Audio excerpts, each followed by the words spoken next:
अभी सॉफ्टवेयर चूंकि जो हमारे यूसीएल भाई हैं, अब तक हम लोग नेम, डीओबी, एड्रेस, जेंडर, इस तरह के सभी प्रकार के चेंजेस कर पा रहे थे, डेमोग्राफिक से रिलेटेड जो भी चेंजेस होते हैं। चूंकि यूआईडीआई के द्वारा नया एसओपी जारी किया गया, तो हमारी कुछ एक सर्विसेज को रिस्ट्रिक्टेड किया जा रहा है, जो कि आप अपडेटेड वर्जन में देख पा रहे होंगे। जो अभी भी वर्जन है 176 से ऊपर जितने ही वर्जन है, 176, 178, 180, 181, सभी में जो हमारी सर्विसेज थी जिसपे कि हम नेम करेक्शन, डीओबी करेक्शन या जेंडर करेक्शन कर पाते थे, तो वो सर्विसेज अब हम लोग नहीं कर पा रहे हैं। तो सबसे पहले मैं सभी यूसीएल पे काम करने वाले बीएलई भाइयों से अनुरोध करूंगा कि आप अपना जो क्लाइंट है, जो सॉफ्टवेयर है जिस पे आप काम कर रहे हो, उसको चेक कर लें कि कहीं आपका जो क्लाइंट या सॉफ्टवेयर है वो 175 से बिलो तो नहीं है। वो 173, 163, 170 या 167 या 169, तो इस तरह का कोई भी अगर वर्जन है जो कि 175 से बिलो है, तो आप उसको जो है अपडेट करने की कोशिश करें। अपडेट करने के लिए मैंने पिछले सेशन में भी आपको सजेस्ट किया था, गाइड किया था कि आधार ओटीए सर्विस या आधार एनरोलमेंट सर्विस क्लाइंट जो सर्विस रहती है, अगर दो सर्विसेज को आप स्टॉप करके स्टार्ट करिए। इस बीच अगर आपकी जो इंटरनेट की कनेक्टिविटी अच्छी रहेगी, तो फिर आपका क्लाइंट चांसेस हैं कि वो 90% चांसेस है कि अपडेट हो जाएगा। इन केस अगर आपका सॉफ्टवेयर अपडेट नहीं हो पा रहा है, पुराने वर्जन आपके हैं 163, 164, 165, 167, 170, 171 या 175 तक कोई भी वर्जन है, तो हो सकता है आपके अभी यूसीएल सॉफ्टवेयर में नेम करेक्शन, डीओबी करेक्शन या जेंडर करेक्शन का ऑप्शन आ रहा है। तो प्लीज सभी से अनुरोध है मेरा कि उसको यूज ना करें अब, क्योंकि हम उस काम के लिए अब ऑथराइज नहीं है, हम उस पर काम नहीं कर सकते। तो बेटर वे ये है कि आप कोशिश करिए, कैसे भी करें आप अपना सॉफ्टवेयर अपडेट करिए। और अगर आपका सॉफ्टवेयर ऑटो अपडेट नहीं हो पा रहा है, तो मैं भी आगे आपको वो भी बताने जा रहा हूँ कि किस तरह से आप मैनुअली अपना सॉफ्टवेयर अपडेट कर सकते हैं। सॉफ्टवेयर मैनुअल अपडेट करने के लिए हम लोगों ने एक लिंक शेयर किया हुआ है, मैं इसमें अभी लाइव सेशन में भी इसका लिंक शेयर कर दूंगा। आधार ओटीए क्लाइंट ओटीए सर्विस जो है, ओटीए करके 176 जो लॉन्च हुआ है अभी सॉफ्टवेयर, उसका एक फाइल है, उसको आप लोग डाउनलोड कर लीजिए, साथ में प्रॉक्सी फाइल भी डाउनलोड कर लीजिए। दोनों फाइल डाउनलोड करने के बाद में अभी मैं आपको आगे इस सेशन में दिखा रहा हूँ स्टेप बाय स्टेप। ये स्टेप्स आप फॉलो करेंगे तो आप अपना सॉफ्टवेयर मैनुअली भी अपडेट कर पाएंगे।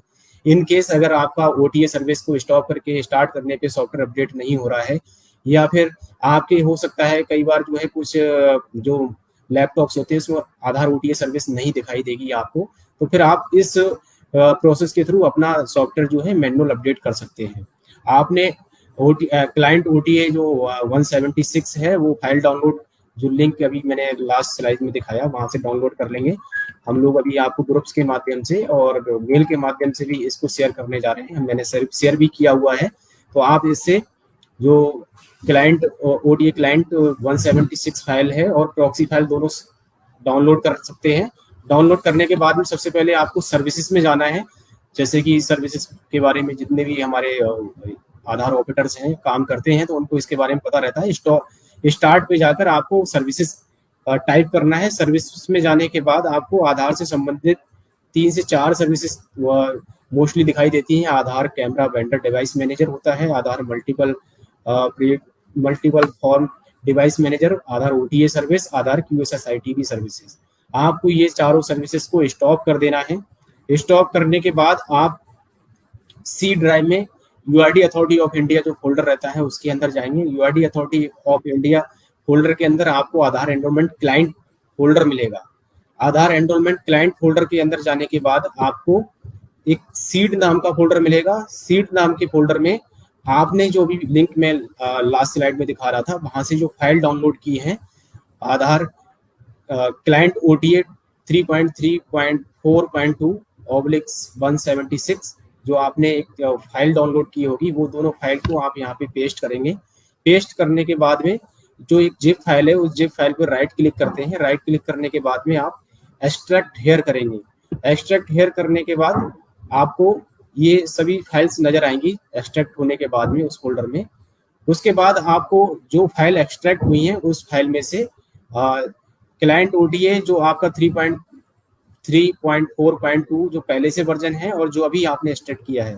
तो इस तरह की जो 4 फाइलें हैं उसको आपको सेलेक्ट नहीं करना है, बाकी सभी फाइल को सेलेक्ट करके वापस से फिर से आधार एनरोलमेंट क्लाइंट फोल्डर पे जाना है और उस पे जाके पेस्ट कर देना है। पेस्ट करने के समय पे आपसे वो रिप्लेस करने के लिए मांगेगा, क्योंकि ये सारी फाइल्स ऑलरेडी आपके जो पुराने वर्जन हैं जो सॉफ्टवेयर इंस्टॉल्ड है उसमें रहते हैं। तो वहाँ पे वो रिप्लेस के लिए आपसे चेक आएगा, तो रिप्लेस पे आपको क्लिक करके वो रिप्लेस कर देनी है सभी फाइल्स को। फाइल रिप्लेस करने के बाद में ये सारी फाइल्स आपको वहाँ पे आपके आधार एनरोलमेंट क्लाइंट में दिखाई देने लगेंगी। सेम फिर आपको प्रॉक्सी फाइल रिप्लेस करनी है। CONF नाम का जो फोल्डर होता है, CONF नाम से फोल्डर में आधार एनरोलमेंट क्लाइंट के अंदर प्रॉक्सी फाइल को रिप्लेस कर देना है। यहाँ पर प्रॉक्सी फाइल भी ऑलरेडी आपके सिस्टम में होगी, तो प्रॉक्सी फाइल को रिप्लेस करते समय भी वहाँ पे आपको रिप्लेस के लिए चेक आएगा, तो आपको उस पर क्लिक करके रिप्लेस कर देना है। जिस प्रकार स्टार्टिंग में आपने आधार स्टार्ट पे जाके सर्विसेज में जाके सारी आधार सर्विसेज को स्टॉप किया था, अगेन आपको फिर से वही प्रोसेस को फॉलो करते हुए अब वो सारी सर्विसेज को स्टार्ट करना है। दोबारा से आप स्टार्ट कर देंगे आधार QSSITV सर्विस, आधार मल्टीपल फॉर्म डिवाइस मैनेजर, आधार सर्विस क्लाइंट या आधार OTA सर्विस भी जिन सॉफ्टवेयर में आ रही होगी उनमें आप ये सारी सर्विसेज को दोबारा से स्टार्ट कर देंगे। तो स्टार्ट करने के बाद में आप दोबारा से जब अपना क्लाइंट आधार एनरोलमेंट क्लाइंट जो है UCL सॉफ्टवेयर खोलेंगे, डेस्कटॉप पे जो आइकन होगा, तो आप देखेंगे कि आपका सॉफ्टवेयर जो है अब अपडेट हो चुका है। वो 176 से अबव किसी भी वर्जन पे आपको दिखाई देगा। 176, 178, 180 या 181 ये सभी वर्जन अभी वर्किंग में है, अभी काम कर रहे हैं। तो सभी BLE भाइयों से मेरा अनुरोध है कि आप अभी अगर 176, 178, 180 या 181 पे काम कर रहे हैं तो आप समझिए कि आप सही सॉफ्टवेयर पे काम कर रहे हैं, आपको परेशान होने की जरूरत नहीं है। चूंकि अभी भी कुछ अपडेशन का काम चल रहा है, बैकएंड से UIDI सर्वर पे काम कर रहा है, सॉफ्टवेयर में भी कुछ डेवलपमेंट्स हो रहे हैं, तो उस वजह से अभी भी कुछ पैकेट्स हो सकता है कि आपके रिजेक्ट हो रहे हैं या फिर होल्ड पर जा रहे हैं। तो इसके लिए मैंने आपको पहले ही बताया था कि उसका आपका सॉफ्टवेयर से मतलब नहीं है, क्योंकि अपडेशन या फिर डेवलपमेंट की वजह से वो चीज़ें प्रॉब्लम हो रही हैं। तो जो भी पैकेट आपके प्रोसेस में नहीं गए थे या नहीं जा रहे हैं या कुछ नो डिस्क्रिप्शन फॉन्ट में या डेटा प्रोसेस एरर में जो रिजेक्ट हो रहे हैं, तो आपको उससे परेशान नहीं होना है। वो सारे पैकेट जो है अपकमिंग वीक में आने वाले 3 से 5 दिन में वो सभी प्रोसेस हो जाएंगे। आपको बस जस्ट ये चेक करना है कि आपका जो सॉफ्टवेयर जिस पे काम कर रहे हैं कहीं वो 175 से बिलो तो नहीं है। अगर 175 से बिलो है, 171 है, 173 है, 167 है या 169 है, तो फिर आपको जो मैंने अभी प्रोसीजर बताया है उसको फॉलो करते हुए अपना सॉफ्टवेयर अपडेट कर लेना है।